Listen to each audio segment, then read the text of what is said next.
You ask Tiger to solve. This deals with linear equations with one unknown. The final result is s equals negative 109/10. Let's solve it step by step. Simplify the expression. Expand the parentheses. Simplify the arithmetic.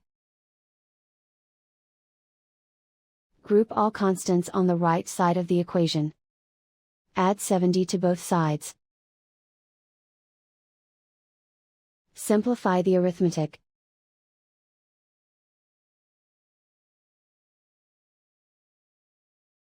Isolate the x. Divide both sides by 10. Simplify the fraction. And so the final result is s equals negative 109/10.